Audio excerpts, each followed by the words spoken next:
Buenas tardes, profesor. El día de hoy mi compañero Gilberto Vergara Reyes y yo, su servidor, Brian Christopher Lozano Mendoza, vamos a presentar un ejercicio del tema 5 de electricidad y magnetismo. El enunciado dice: un solenoide está centrado dentro del otro. El solenoide exterior tiene una longitud de 50 centímetros y contiene 6.750 espiras, mientras que el solenoide interior coaxial mide 3 centímetros de largo, 0.12 centímetros de diámetro y contiene 15 espiras. La corriente en el solenoide exterior cambia a 37.5 amperes por segundo. Inciso A. ¿Cuál es la inductancia mutua de los solenoides? Inciso B. Calcula la FEM inducida en el solenoide interno. Inciso C. Calcula el factor de acoplamiento K entre ambos solenoides. Inciso D. Suponga que ahora circula una corriente de I1 de 4 amperes por el solenoide exterior y 2 de 0.5 amperes por el solenoide interior. Calcula el flujo magnético total a través del solenoide interior para los casos. Las corrientes circulan en el mismo sentido y las corrientes circulan en sentidos opuestos. Como podemos ver en el esquema, el solenoide exterior sería el azul de 50 centímetros y el solenoide verde sería de 3 centímetros, que sería el interior. Como datos del problema tenemos que el solenoide exterior tiene 0.5 metros, tiene 6.750 espiras y el solenoide interior tendría 0.03 metros, su diámetro es de 0.12 por 10 a la menos 2 en metros y tendría 15 espiras. La variación de corriente tenemos que es de 37.5 amperes por segundo. Bien, ahora vamos a resolver el inciso A, que sería obtener la inductancia mutua. Esta nos dice qué tan eficiente el campo magnético generado por un solenoide logra atravesar al otro. Es una medida de acoplamiento magnético entre ambos circuitos.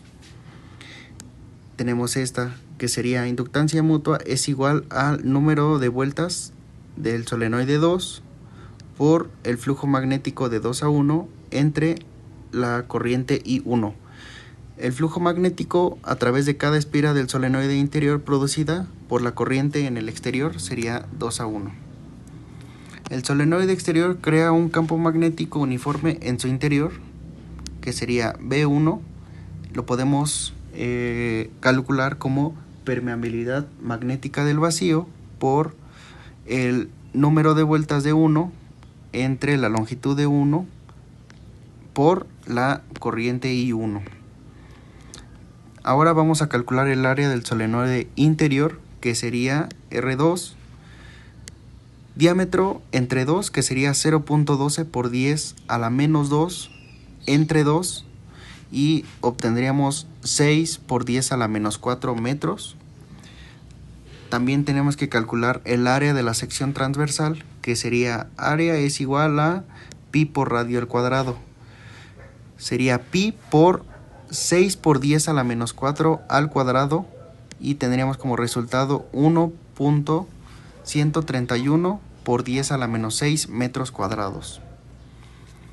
Entonces el flujo de cada espira del solenoide interior nos quedaría como campo magnético de 1 por el área de 2 y podemos calcularlo de esta manera, que sería permeabilidad magnética del vacío por corriente I1, número de vueltas 1, el área de 2, todo esto lo dividimos entre la longitud de 1.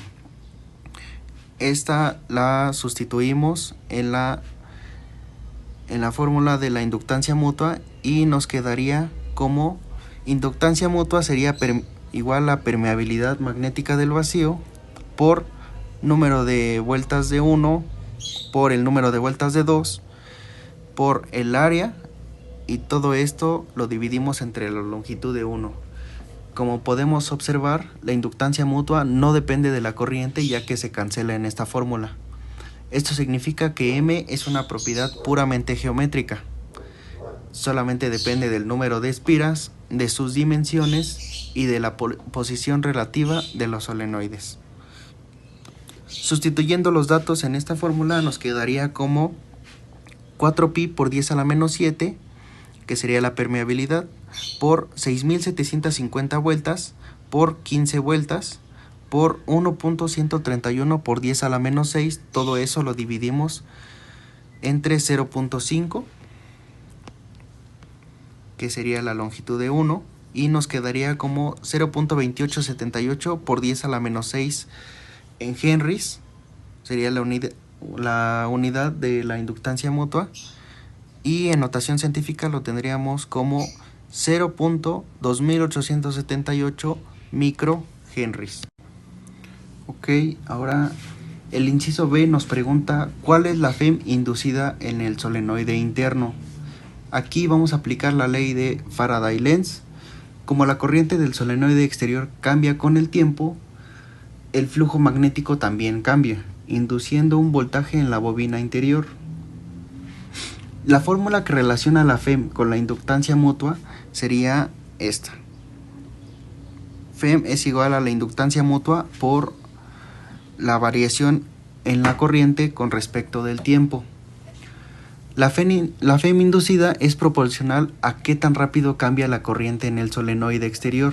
No importa el valor de la corriente en sí, sino su rapidez de cambio. Si la corriente aumenta a razón de 37.5 amperes por segundo, el campo magnético del solenoide exterior está creciendo. Este campo creciente atraviesa el solenoide interior e induce una FEM que, según Lenz, intentará crear una corriente que se oponga a ese aumento de flujo. Entonces podemos calcularlo como en el inciso anterior ya calculamos la inductancia, podemos ocupar el valor también de la variación de la corriente, multiplicamos ambas y nos quedaría como 10.7925 por 10 a la menos 6 volts, o también en notación científica como 10.7925 microvolts. Aquí lo tenemos. Y ahora seguiría mi compañero Gilberto a explicar los siguientes dos incisos. Bien, ahora nos piden calcular por el inciso 2 el factor de acoplamiento K entre ambos solenoides, recordando que el factor de acoplamiento es un número adimensional que indica qué fracción del flujo magnético generado por el solenoide 1, en nuestro caso, logra atravesar efectivamente al solenoide 2. Bien, entonces ocuparíamos la siguiente fórmula, que es la inductancia mutua es igual al factor de acoplamiento por el producto de las autoinductancias de los solenoides. Despejando tenemos que el factor de acoplamiento es igual a la inductancia mutua entre la raíz del producto de las autoinductancias de los solenoides. ¿Por qué tenemos que aquí el área 2 es igual al área 1? Bueno, pues como nos lo dice el ejercicio, nos dan el diámetro del área transversal del solenoide 2 y pudimos calcular su radio, por lo que pudimos calcular su área transversal. ¿Por qué es la misma? Porque como nos lo dice el mismo ejercicio, el solenoide 2 está contenido dentro del solenoide 1, por lo que asumimos que el área 2 es igual al área 1, es decir, el área transversal del solenoide 2 es igual al área transversal del solenoide 1. Entonces, vamos a ocupar esta fórmula para hacer los cálculos tanto de la autoinductancia 1 como de la autoinductancia 2, que es la permeabilidad magnética en el aire vacío por el número de espiras por el área transversal entre la longitud del solenoide, sea cual sea. Entonces, para la autoinductancia del solenoide 1 tenemos que es de 0.1295 milihenries y para la autoinductancia 2 es de 10.659 nanohenries. Aplicando esta fórmula obtenemos que el factor de acoplamiento es igual a 0.245, es decir, si lo convertimos en porcentaje, si lo multiplicamos por 100, eso es de 24.5%. ¿Esto qué significa? Si hubiera sido un valor de 1, significa que el acoplamiento sería perfecto, es decir, que todo el flujo de la bobina, o en este caso del solenoide, pasa por la otra. Si hubiera sido de 0, significaría que el acoplamiento es nulo, que los solenoides están separados o están mal orientados. En nuestro caso, lo que significaría que el 24.5% del flujo se acople efectivamente. Este valor es relativamente bajo, ya que se explica porque el solenoide interior es mucho más corto que el solenoide exterior. Por lo que captura el solenoide 2 una pequeña porción del flujo total. Bien, continuando con el inciso D, nos dicen, suponga que ahora se circula una corriente I1 de 4 amperes por el solenoide exterior y I2 circula una corriente de 0.5 amperes por el solenoide interior. Calcula el flujo magnético total a través del solenoide interior para los casos en que la corriente circula en el mismo sentido como este y las corrientes circulen en sentidos opuestos. Aquí lo importante no son los cálculos, sino la interpretación. Bien, lo que vamos a calcular va a ser, como nos lo piden, va a ser el flujo total de el flujo propio más o menos el flujo mutuo. ¿Por qué? ¿Por qué más y menos? Porque más sería para un caso constructivo de acoplamiento constructivo y el caso de menos sería para un flujo de acoplamiento destructivo. ¿Y esto cómo lo clasificamos? Bueno, para el caso 1 las corrientes circulan en el mismo sentido. Para que las corrientes circulen en el mismo sentido, por regla de la mano derecha para solenoides y bobinas, el campo magnético de el solenoide 1 sería en este sentido y el campo magnético del solenoide 2 igualmente sería en este mismo sentido. Entonces lo que podemos determinar es que su flujo magnético será en un caso constructivo. Para el caso destructivo tendríamos que, por la regla de la mano derecha, tendríamos que hacer lo siguiente.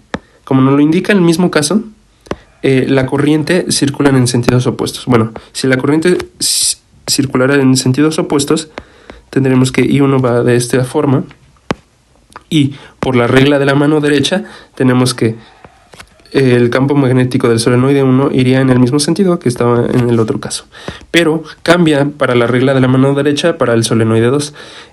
Si vemos cómo va el sentido del embobinado, podríamos nuestra palma de nuestra mano vería hacia nuestros ojos, enrollando tendríamos que nuestro pulgar apuntaría en este otro sentido. Y aquí tenemos un caso destructivo. En este caso ya solo queda calcular el flujo total. Vamos a calcular la magnitud del campo magnético del solenoide 2, porque lo vamos a ocupar en el flujo propio, en el flujo magnético propio, que es el número de espiras del solenoide 2 por la magnitud del campo magnético del solenoide 2 por el área transversal del solenoide 2. Entonces la magnitud del campo magnético del solenoide 2 nos da 3.1416 por 10 a la menos 4 teslas. Sustituyendo en esta fórmula, tenemos que el flujo propio es de 0.1732 nanoweber. Y el flujo mutuo, que va a ser la inductancia mutua por la corriente I1. ¿Por qué por la corriente I1? Porque el flujo mutuo sería este. Es el flujo de 2, es decir, el flujo del solenoide 2 debido al solenoide 1. Por eso la corriente es del solenoide 1, que es I1. Eso nos da como resultado 1.152 microweber. Entonces, para cada caso nos piden en que las corrientes circulen en el mismo sentido y que las corrientes circulen en sentidos opuestos. Cuando la corriente circula en el mismo sentido, estamos en un caso de acoplamiento constructivo. El flujo total, entonces se sumaría el flujo propio y el flujo mutuo. Esto nos da como resultado 1.1581 microweber. Para el acoplamiento destructivo, el flujo mutuo y el flujo propio se restarían y eso nos da como resultado 1.144 microweber.